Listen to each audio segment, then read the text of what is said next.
Good morning, not afternoon yet, good morning and welcome to Spread Spectrum Wireless Security and the World's Most Beautiful Geek.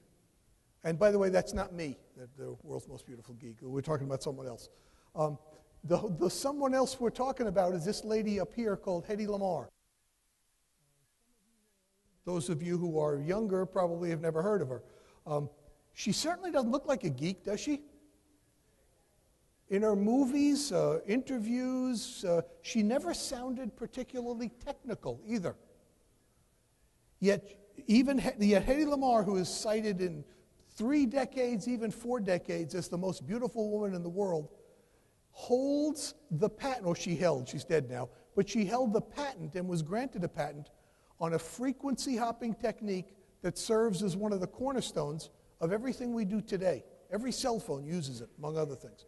A very rare mix of brains and beauty. She never received a penny from her inventions. And I say inventions plural, she had a bunch of them. She signed over the rights to frequency hopping and to spread spectrum to the Navy. But the Navy at the time, 1942, didn't really know what it had. We're going to cover her story, her invention, and how it relates to security for the mobile connected world that we live in now in 2014. The agenda for this, and it's, what time is lunch, 4:30? We have until 4? No. I know, I'm between you and lunch, and I understand that. We'll look at young Hedy. We'll look at her first marriage, first of 6, by the way, how she got her technical learning, and how she escaped from that first marriage. We'll look at Hedy in Hollywood, at someone you probably never, anyone here ever heard of George Antheil? Last time we did, somebody else did. Somebody in Boston heard of him too, a musician. So I heard of Antheil. We'll talk about it. He was crucial in the invention also. We'll look at the inventions and the patent. We'll look at the Navy saying no to the invention, but thanks for the patent. A little bit on spread spectrum itself and how it's used today, and just a bit on Hedy's latter days. Then we'll go lunch. Here she is, Hedwig Eva Maria Keisler. Born November 9th, 1914, in Vienna. Vienna as a city at the time was rare in Europe in that people tended to get along with each other, even if there were different religions, even if there were different ethnicities. Her father was a banker. Her mother was a concert pianist. Both of them were Jewish, and yes, anti-Semitism was alive and well then. The Dreyfus trial in France showed that several years before. But they were assimilated Jewish, and they got along very well with everybody else in Vienna.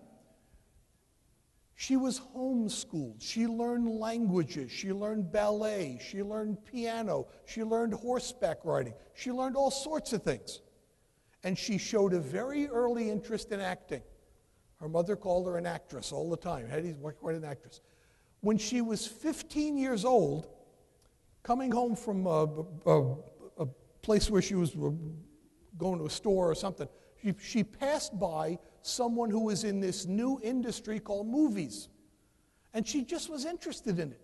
So she walked in, she was beautiful at the time, even at 15, and socially engineered her way into a job as a script girl.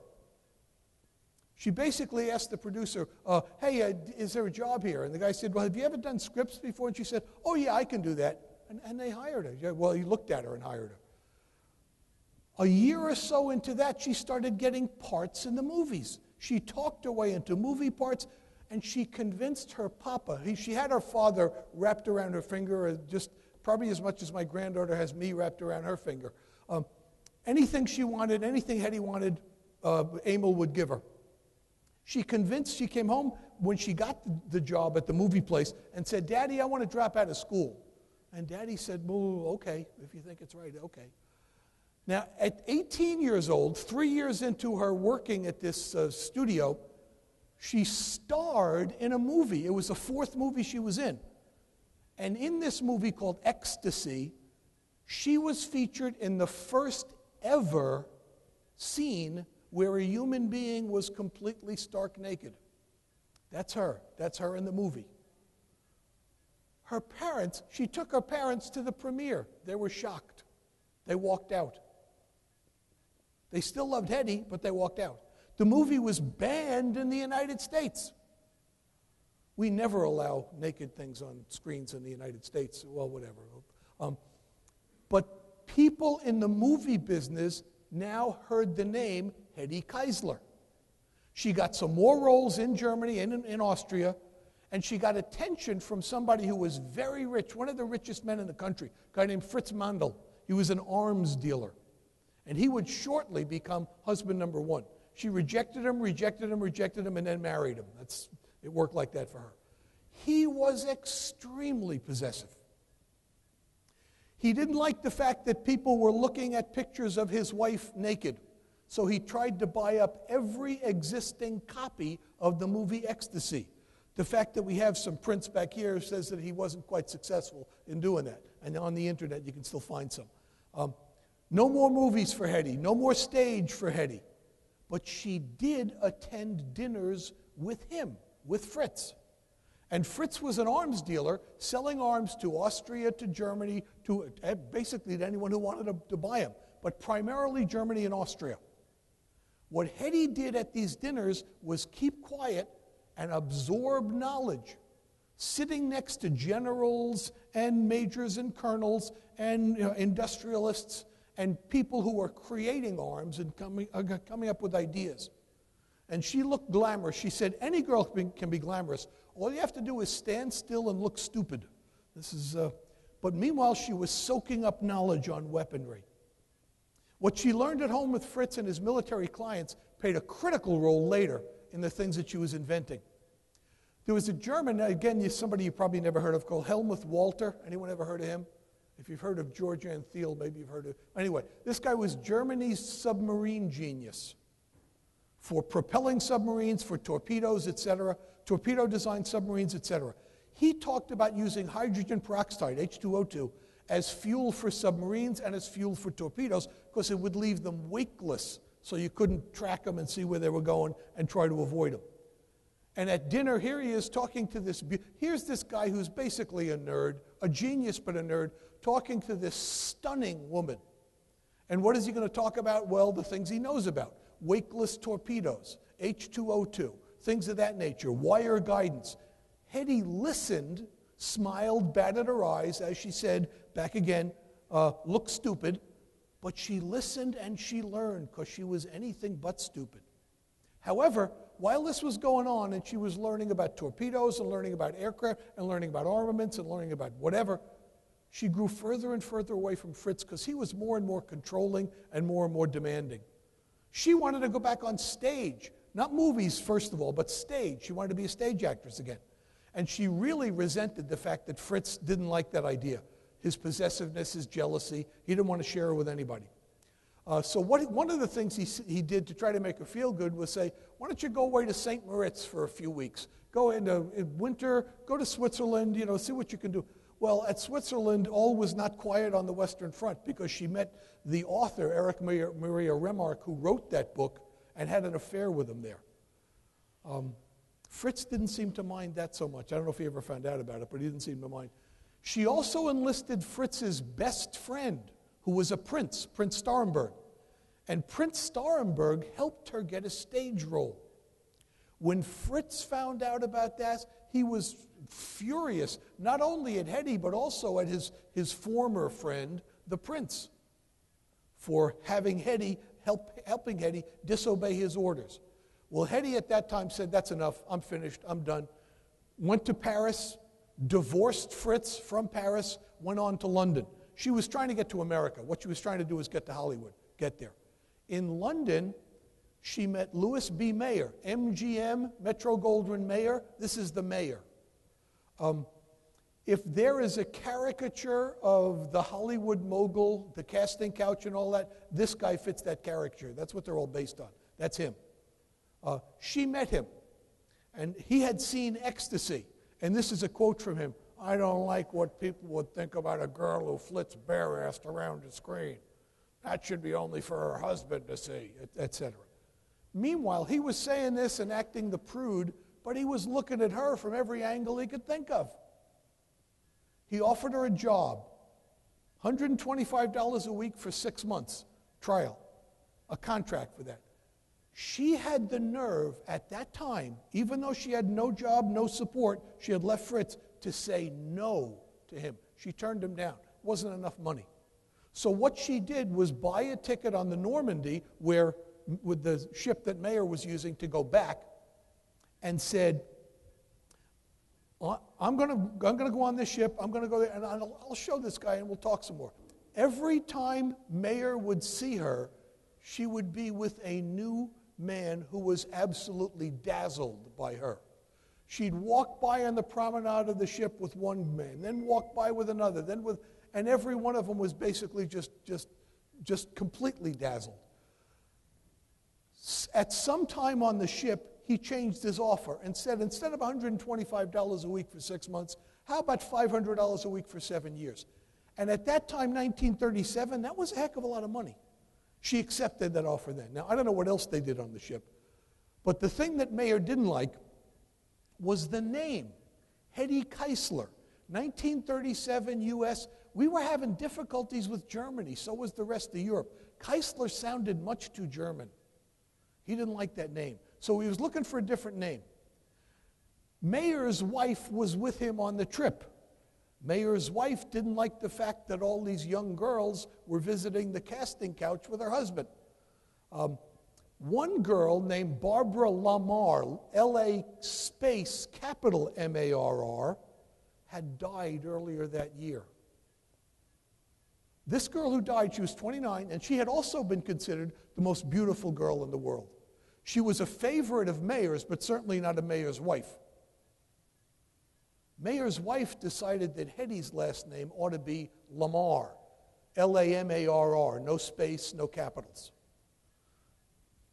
Mr. Mayer said, okay. Hedy said, okay. So in 1937, Hedy Lamarr showed up in Hollywood. Now, meanwhile, she was 22 at the time, 22 going on 23. She really didn't go for the party girl routine, but she did play the game. She went to parties, she went on dates, she did this, she did that, whatever. But what she preferred doing was spending time at home inventing. And this, I know it sounds weird, a 1930s actress, she built in her home a library of technical manuals. And she built a workspace at home and used it every single night when she wasn't out partying. She preferred doing this. That's what she wanted to do. She also was a little chubby, according to Mayer, so she lost some weight. She learned English. She had known other languages, but she learned English, and she started getting parts, getting more. Now, the first part she got was not with MGM. It was in another studio. At that time, studios would loan actors and actresses to each other, and she was loaned to another studio to do a movie called Algiers. And if anyone has ever heard the phrase, come with me to the Kasbah, she was the one to whom that was uttered. She was the one, come with me, you come with me to the Kasbah. She became a full-fledged Hollywood star, started making a lot of movies, but she also started to show signs of divahood. Lots of movies, but she really wasn't very happy. And the main problem was the fact that she had a brain. And this was not expected or utilized or appreciated by the bigwigs in Hollywood. You're not supposed to have a brain. Just stand there, look stupid, and be glamorous. She grew petulant, she grew uncooperative, she demanded things. She really became a diva. And then she started marrying people. This was, I guess, another hobby of hers. Gene Markey was husband number 2. Remember that name, Markey. You're going to see that, or you're going to hear about that a little later. Married him 1939, divorced in 1940. She married H number 3 was John Loder. With him, she had 2 kids, one of whom is still alive, Anthony Loder. Then divorced him after 2 kids. Number 4, Ted Stauffer. Number 5, Howard Lee. Number 6, Louis Boyce Jr. After Louis Boyce Jr., she said, you know, I've had enough of this marriage stuff, and basically didn't do any more marrying. But she kept inventing. Through all of the Hollywood years, through television, through whatever, she kept inventing. Now, scene switches. Hedy's there, Hedy's working Hollywood, Hedy's a diva, Hedy's known, Hedy's marrying people. There's another guy we have to think of. And again, you probably never heard of him. George Antheil. He wrote an autobiography, Bad Boy of Music.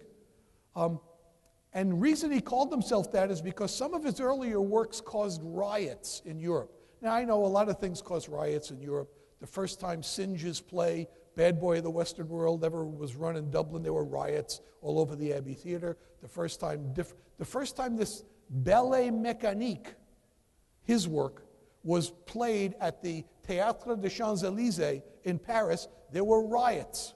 Now, meanwhile, Ballet Mécanique, mechanical, some people, of course, thought it was a sign of genius that there were riots. He used airplane propellers, chainsaws, player pianos, hammers, electric bells, all sorts of things which you don't associate with musical instruments.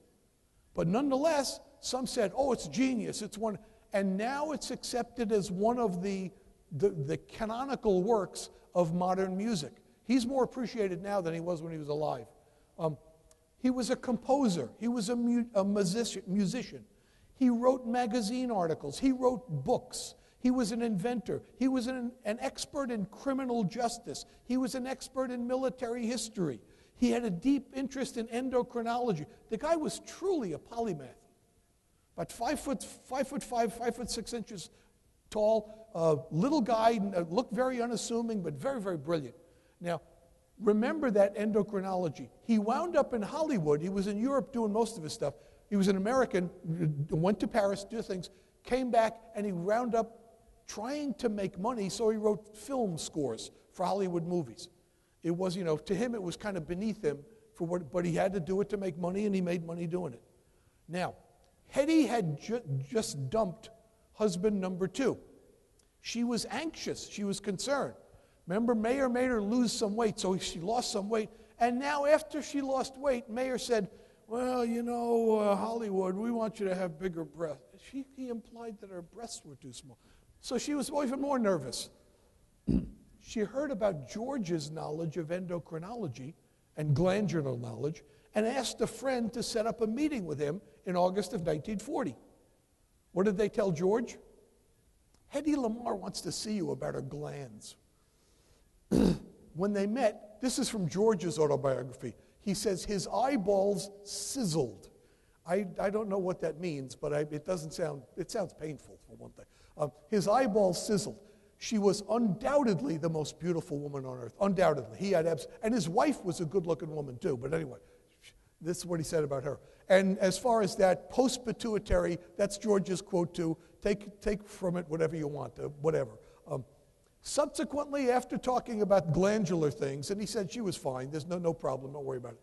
They started talking about other things. They had both been in Europe and seen the rise of Nazism, and they both hated it. They were both very patriotic towards the United States. Hedy was very much a U.S. patriot, even though she was an Austrian girl. They started talking about the war, and two of the things that really bothered them were two incidents where children got killed. And that was the torpedoing of two ships, the SS Volendam and the SS City of Benares. In the Volendam, about 6 kids got killed. In the city of Benares, it was more like 123 kids got killed.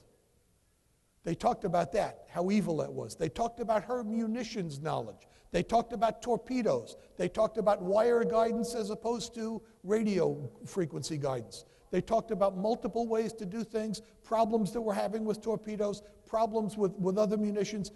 His book, The Shape of War to Come, laid out almost precisely what Hitler would do.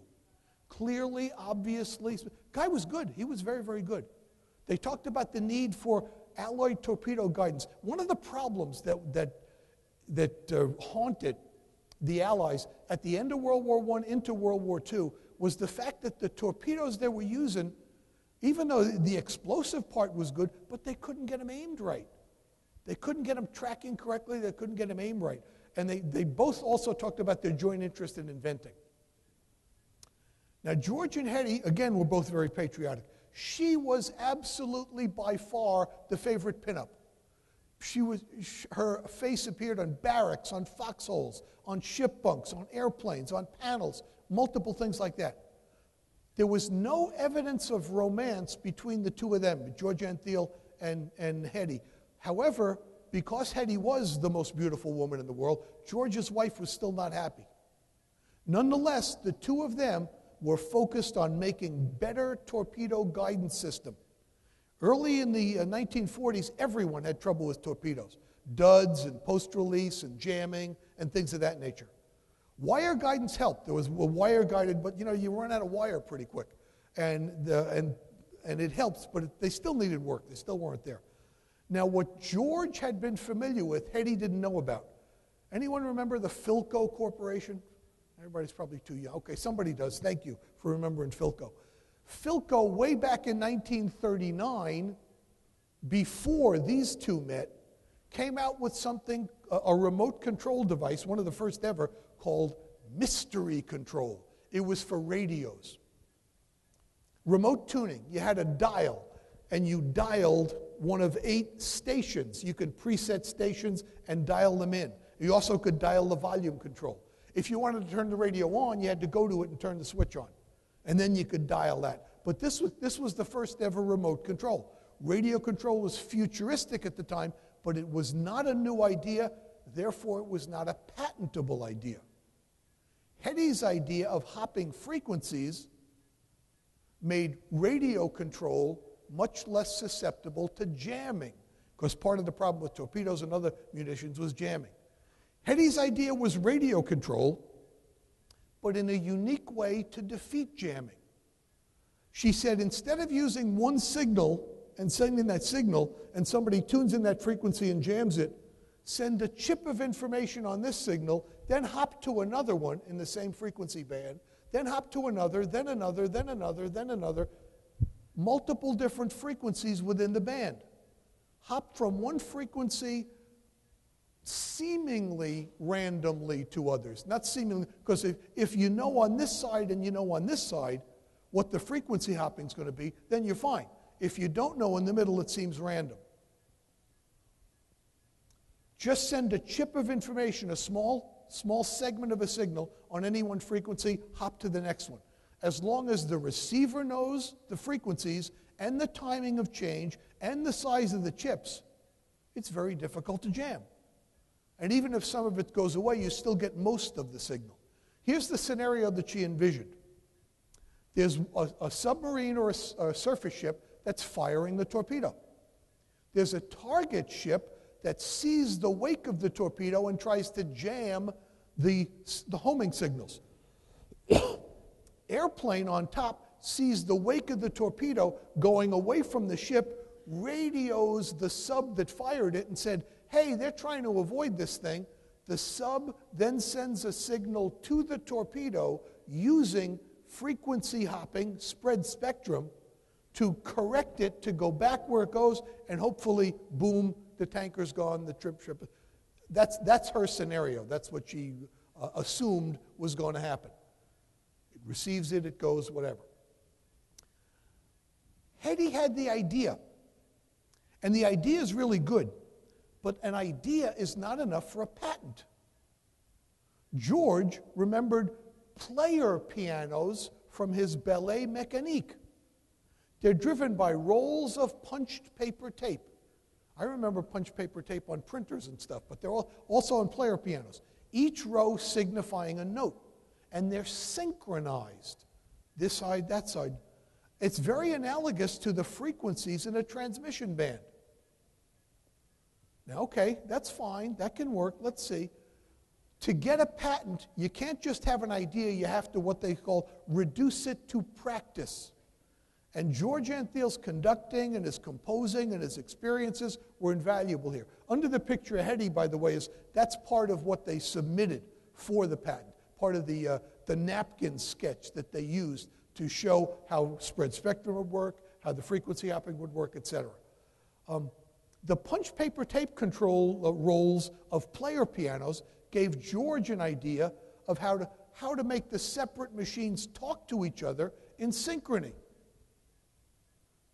So they too together applied for a patent for an idea for radio-controlled torpedo, which gradually mutated into something called secret communication system.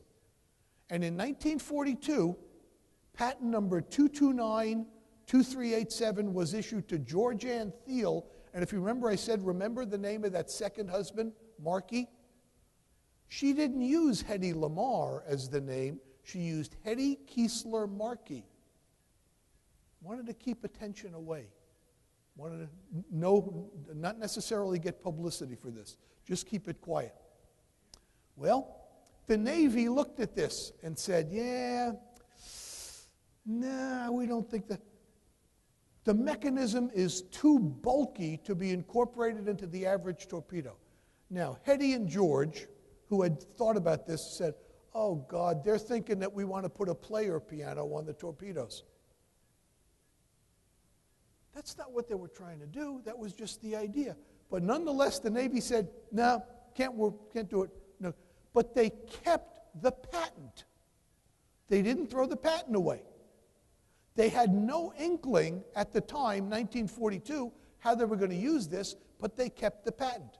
It wasn't until 1976, 34 years later, that they actually started using this and using spread spectrum and releasing it for other people to use. Neither George nor Hedy got 1 cent for their invention. The Navy still has not explained why they turned down the idea but kept the patent.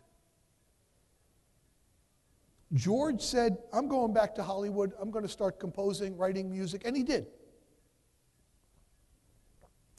Movie music, compositions, etc. He became one of the fairly well-known figures in modern music.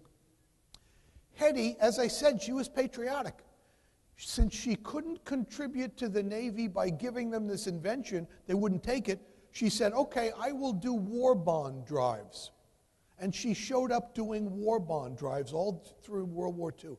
She brought in about $25 million in bonds. No other actress brought in anywhere near that much. One day, she brought in $7 million in bonds. One day. That's still a record for bonds anywhere. Spread spectrum. There are 2 types. And the objective of spread spectrum is to make a transmission appear to be just noise, background noise. Hedy's type is frequency hopping. The other type is called direct sequence. It was a little later development. Frequency hopping. George Ann Thiel's original idea for putting this into practice was to use 88 different frequencies. Why 88? Keys on a piano. He was a piano player. Actually, what's used is anywhere either 75 or 77 different frequencies in a somewhat random sequence. It can't be completely random because you have to know where it is on the other side. Shared by the transmitter and the receiver. And of those, usually there are 22 distinct hopping patterns. And you start sending with one pattern, hop here, hop here, hop here, and then you switch to another pattern, hop here, up there, then you switch to another pattern as you go in and as you send it. It's synchronized to the sender, frequent changes in what the pattern is, so people don't guess what that pattern is. Direct sequence, every bit gets something added to it. Every bit is segmented and sent over different frequencies. The receiver blends the chips together, strips off the add-ons to decode the original signal. It looks and sounds like noise, like background noise. Multiple direct sequence signals can complicate eavesdropping. When you combine frequency hopping and direct sequence, it works very, very well. It's difficult to you can eavesdrop on it, but you don't get anything. You have to know exactly what's being done to be able to get it. Who uses this? Every cell phone on Earth uses this. It uses what used to be called the garbage bands, industrial, scientific, medical, ISM bands. Sharing of a common band among users. The users don't have to coordinate. The band is there. Wi-Fi, Bluetooth, global positioning, MILSAT, fleet tracking, RFID tags, drones use this, barcode readers. And again, she never got a penny for this and never really chased after getting money for it either. What she wanted was some recognition for it. In her latter days, she started to get not necessarily resentful. One of the things that is a characteristic of her, she really had a sense of humor. Even to her very last days, she was able to laugh at things and even laugh at herself. Finally, some engineers started looking at this. One engineer said, you know, we really ought to give this lady an award. Well, another engineer said, nah, she didn't do much. She just basically had a little idea.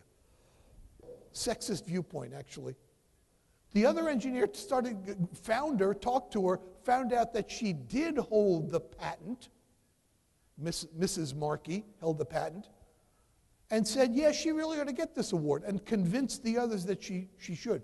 In 1993, the Electronic Frontier Foundation gave her what's called a Pioneer Award. Who else has a Pioneer Award? Douglas Engelbart, the inventor of the mouse.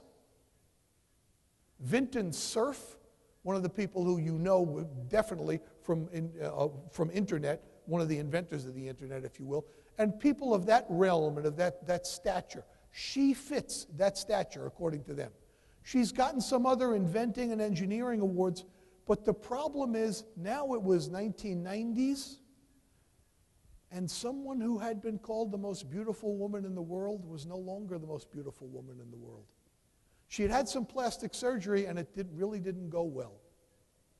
She wanted people to remember her as this Hedy Lamarr, or the Hedy Lamarr portrayed on the slides, not necessarily the Hedy Lamarr who was 80 years old and had some bad plastic surgery.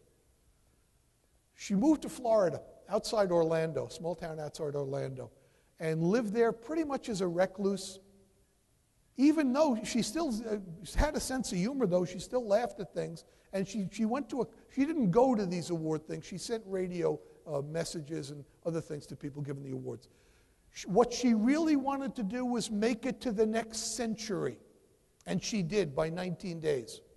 She died in 19 January 2000, and she was 85 years old. Lessons I think we can learn from this. There are a few of them. Number one, when she was sitting at Fritz Mandel's table, listening to all these military officers and munitions people talk about the great things they had done and what they were doing and their inventions, she soaked up that knowledge. Learn what you can, where you can. They didn't expect that she'd be learning, but she did. Lesson number two, beauty does not preclude brains. It doesn't guarantee them either, granted, but it doesn't preclude them. Just because someone is gorgeous doesn't mean she's not brilliant also. Three, you might have great ideas, but somebody else might need to help you to put it into practice. Don't be reluctant to ask for help in fleshing out your ideas. George Ann Thiel was the perfect partner for her for doing the things that she wanted to get done. And finally, credit isn't always monetary, and it may not come immediately. She waited a long time. First of all, for the Navy to recognize what it had, and then for the engineering community to recognize the contribution that she had made. Every one of us uses spread spectrum today, and will continue to do so, and it comes from the most beautiful woman in the world. If you're interested in this some more, there's a couple of books to recommend. Strongly recommend this one. Richard Rhodes, he's written 3 books on the atom bomb. Anyone read those? Dark Sun. This is his book on Hedy. It's called Hedy's Folly. And the folly was thinking that the Navy would understand what she was trying to do and what she actually gave them. I'd strongly recommend that one. There's a few other books on divas, and yes, she was a diva. And you can find almost anything on Wi-Fi security. And even for the kids, Women Inventors Who Changed the World. You can there's several other books there too. I'm open for questions, and actually we even have a few minutes before lunch, so we can get there early before everybody else does. Questions, comments, war stories, rebuttals. Thanks for staying through. Thank you.